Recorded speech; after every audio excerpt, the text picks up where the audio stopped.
brought to you by Palvi Agrico. आता शेतीसाठी जे काही लागणार ते घरपोच मिळणार, तेही मोबाईलच्या एका क्लिकवर. इस्रायल आणि अमेरिकेच्या हवाई हल्ल्यामध्ये इराणचे सर्वोच्च नेते अयातुल्ला अली खामेनेई यांचा मृत्यू झालाय। या घटनेमुळे जगभरात एकच खळबळ उडाली आणि त्यानिमित्ताने भारतामध्ये सुद्धा राजकीय गोटामध्ये चलबिचल वाढल्याचं पाहायला मिळतंय। पण या युद्धामुळे जगभरात इंधनाचे दर वाढण्याची शक्यता आहे, भारतामध्ये सोन्याचे दर सुद्धा वाढण्याची शक्यता आहे, त्याचबरोबर भाजीपाला असेल किंवा इतर साधन सामग्री असेल यांच्या किमतीवरती सुद्धा त्याचे परिणाम होण्याची शक्यता आहे।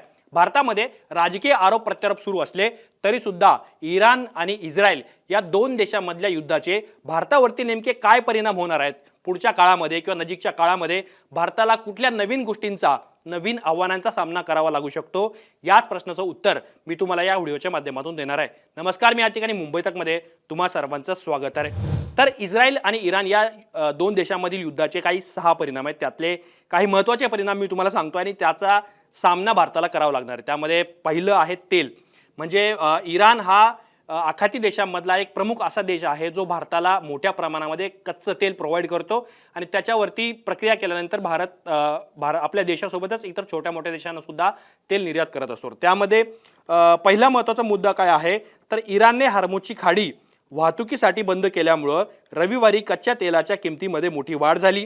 क्रूड ऑइलचा दर प्रति बॅरल $73च्या घरात पोहोचला। हा गेल्या 8 महिन्यातला सर्वात उच्चांकी दर मानला जातोय। इंग्लंडची प्रमुख बँक बार्कलेजने आगामी काळात क्रूड ऑइल $100 प्रति बॅरल पर्यंत पोहोचण्याचा अंदाज व्यक्त केलाय। आता हॉर्मुझची खाडी काय तर इराण देशाच्या जवळून एक खाडी वाहते समुद्रातून आणि त्या खाडीतून जहाजांमधून तेलाची वाहतूक केली जाते आणि ती वाहतूक केवळ इराणची नसते तर सौदी अरब असेल, ओमान असेल, कुवेत असेल, कतार असेल किंवा काही प्रमाणात इतर छोटे मोठे आखाती देश असतील, ते त्या हॉर्मुझच्या खाडीतून इतर देशांमध्ये किंवा अरबी समुद्राच्या माध्यमातून इतर देशांपर्यंत, दक्षिण आशियाच्या देशांपर्यंत तेलाची वाहतूक करत असतात। आता या युद्धानंतर इराणने ती खाडी बंद करण्याचा निर्णय घेतलाय आणि त्यामुळं त्याचा परिणाम आपण बघू शकतो की इंग्लंडची बँक सांगते की $100 पर्यंत प्रति बॅरल पर्यंत हा दर पोहोचू शकतो आणि साधारण $73च्या घरात क्रूड ऑइलचं म्हणजे प्रति बॅरल पर्यंतचे दर हे पोहोचलेले आहेत। दुसरा मुद्दा याच्यामध्ये काय आहे तर हॉर्मुझच्या खाडीतून जगाची 20% तेल वाहतूक होत असते। आता जहाजांना पर्यायी मार्गाने प्रवास करावा लागेल, परिणामी जहाजांचे भाडे, आयातीचा एकूण खर्च वाढण्याची शक्यता आहे। सध्या भारताकडे 10 ते 15 दिवस पुरेल एवढा तेल साठा उपलब्ध आहे।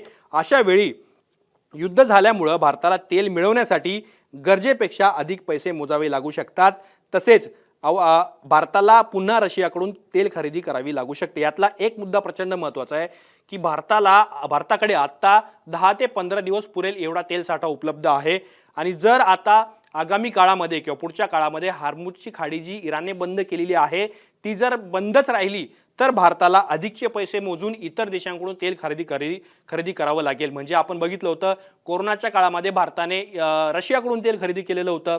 इराण जर तेल विक्री करणार नसेल तर इतर पर्याय भारताला पाहावे लागतील आणि तिथे भारताला अधिकचे पैसे द्यावे लागू शकतात आणि ते केवळ तेलासाठीच नाही तर तेलाच्या वाहतुकीसाठी द्यावे लागू शकतात, कारण हॉर्मुझची खाडी बंद झाल्यामुळं आखाती देशांना पूर्णतः वळसा घालून तेलाची वाहतूक करावी लागणार आहे। त्यामुळं भारताची जी परकीय गंगाजळी आहे किंवा परदेशी चलन भारताच्या तिजोरीमध्ये आहे तो अधिक प्रमाणात खर्च होण्याची शक्यता आहे। पुढचा तिसरा मुद्दा याच्यामध्ये काय आहे तर ज्या देशांवरती इराणने हल्ले केलेले आहेत ते सर्व देश तेल उत्पादन आणि वाहतूक करणारे देश आहेत, जसं की UAE, Bahrain, Kuwait, Qatar, Saudi, Jordan, Iraq किंवा सिरिया। त्यामुळं केवळ इराणचीच नाही तर संपूर्ण मध्य पूर्वेतून विक्रीला जाणाऱ्या तेलाच्या संपूर्ण वाहतुकीवरती परिणाम होऊ शकतो।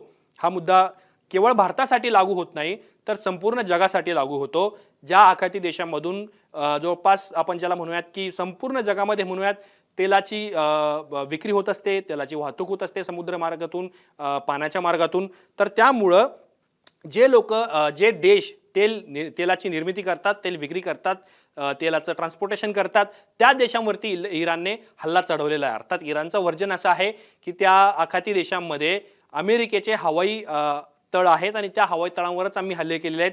पण त्यामुळे तुम्ही बघितलं असाल दुबईमध्ये सुद्धा हल्ले झालेले होते किंवा कुवेतच्या काही शहरांमध्ये सुद्धा हल्ले झालेले होते। त्यामुळं संपूर्ण तेल वाहतूक ही विस्कळीत होऊ शकते। चौथा मुद्दा याच्यामध्ये प्रचंड महत्त्वाचा आहे। आता 3 मुद्दे आपण तेलाबद्दल बोललो, पण भारताचा जो कृषी माल आहे तो मोठ्या प्रमाणामध्ये आखाती देशांमध्ये निर्यात केला जात असतो. चौथा मुद्दा काय म्हणतोय त्याच्यामध्ये कृषी मालाच्या आयात आणि निर्यातीवर 60% परिणाम होण्याची भीती आहे.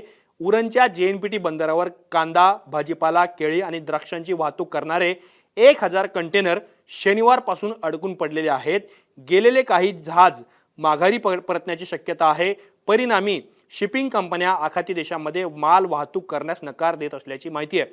आता यामध्ये एक गोष्ट अशी की सोलापूर जिल्ह्यातल्या करमाळ्यातून जवळपास 250 कंटेनर केळीची वाहतूक करून आखाती देशांमध्ये गेलेले होते, पण हार्मुजची खाडी बंद झाल्यानंतर ते जहाज पुन्हा एकदा परतणार असल्याची माहिती माध्यमांमध्ये आलेली आहे. आणि 1000 कंटेनर ज्यामध्ये काय होतं, कांदा, भाजीपाला, केळी आणि द्राक्ष हे उरणच्या जवाहरलाल नेहरू पोर्ट ट्रस्ट म्हणजे JNPT या बंदरावरती अडकून पडलेलं. आणि एकूणच आखाती देशांमध्ये जो काही माल भारतातून जातो त्या मालाच्या एकूण 60% मार्केटवरती याचा परिणाम होण्याची शक्यता आहे. आता पाचवा मुद्दा याच्यामध्ये काय आहे, तर गेल्या वर्षी आखाती देशांमधून भारताने 6670 कोटी रुपयांची साधन सामग्री आयात केलेली होती. आता ती झपाट्याने कमी होऊ शकते. रमजानमध्ये भारताला पुढच्या 2 आठवड्यांमध्ये अधिक खजूर आयातीची अपेक्षा होती, परंतु युद्धामुळे आता ती पूर्ण होण्याची शक्यता कमी आहे, कारण सागरी आणि हवाई मार्ग बंद झाल्यामुळे आयात आणि निर्यात ही थांबू शकते. म्हणजे 6-6.5 कोटी रुपयांची आयात भारत या देशांमधून करत असतो. आणि ही आयात प्रामुख्याने जल वाहतुकीच्या माध्यमातूनच होत असते, काही प्रमाणात हवेमधून सुद्धा होत असेल. पण हार्मुजची खाडी बंद झाल्यानंतर तेलानंतर कृषी माल असतील किंवा अशा वस्तू असतील ज्या वस्तू भारताला आखाती देशांकडूनच आयात कराव्या लागतात, त्या सगळ्या गोष्टींवरती याचा परिणाम होऊ शकतो. आणि सगळ्यात महत्त्वाचं ज्यामध्ये व्हिडिओच्या सुरुवातीला मी उल्लेख केला त्यामध्ये गुंतवणूकदारांचं काय होणार, शेअर मार्केटचं काय होणार, सोन्याचे भाव वाढणार का, कारण ऑलरेडी भारतामध्ये सोन्याचे भाव हे गगनाला भिडलेले आहेत. आता कुठलाही युद्ध ज्यावेळेला होतं त्यावेळेला सगळ्यांच्या नजरा शेअर मार्केटकडे असतात, गुंतवणूकदारांच्या. तर त्यामुळं 6वा मुद्दा याच्यामध्ये असा आहे की गुंतवणूकदारांना शेअर बाजार कोसळण्याची भीती आहे. याशिवाय युद्धामुळं सोन्याचे भाव वाढण्याची शक्यता अधिक आहे. अशा वेळी मार्केटमध्ये चढ उतार निर्माण होऊ शकतो. त्यामुळं गुंतवणूकदारांच्या मनात सुद्धा चलबिचल आहे की आता युद्धामुळं मार्केटमध्ये काय स्थिती निर्माण होईल, याकडे सरकारचं सुद्धा विशेष लक्ष असणार आहे. पण आता हे मुद्दे मी तुम्हाला सांगितले जे भारताच्या मार्केटवरती, भारताच्या बाजारावरती थेट परिणाम करू शकतात. पण सगळ्यात महत्त्वाचा मुद्दा दुर्लक्ष न करता येईल असा मुद्दा याच्यामध्ये असा आहे की इराण हा भारताचा पारंपरिक मित्र आहे. गेल्या अनेक वर्षांपासून किंवा अनेक दशकांपासून भारत सरकार आणि इराण सरकारमध्ये अनेक एक प्रकारे व्यापारी करार हे झालेले होते. भारताला अनेक वर्ष इराणने रुपयामध्ये सुद्धा तेल दिलेलं होतं किंवा काही साधन सामग्रीच्या बदल्यात सुद्धा तेलाचा पुरवठा भारताला होत होता. इतकंच नाही तर इराणमधलं जे बंदर आहे ते बंदर सुद्धा भारत देश हा विकसित करत होता. पण आता इराण युद्धाच्या खाईमध्ये किंवा युद्धाच्या कचाट्यामध्ये सापडल्याने समोर अमेरिका आणि इस्रायल आहे. त्यामुळे या 2 बलाढ्य देशांच्या समोर इराणचा निभाव किंवा टिकाव लागणार का, हा सगळ्यात महत्त्वाचा मुद्दा आहे. आणि या सगळ्या प्रकरणामध्ये भारत सरकार काय भूमिका घेणार हे सुद्धा पाहणं अत्यंत महत्त्वाचं ठरणार आहे. अर्थातच आता विरोधकांनी आरोप करायला सुरुवात केली आहे की ज्या दिवशी युद्ध पेटलेलं होतं त्याच्या काही तासांच्या आधीच पंतप्रधान नरेंद्र मोदी हे इस्रायलमधून भारतामध्ये परतलेले होते.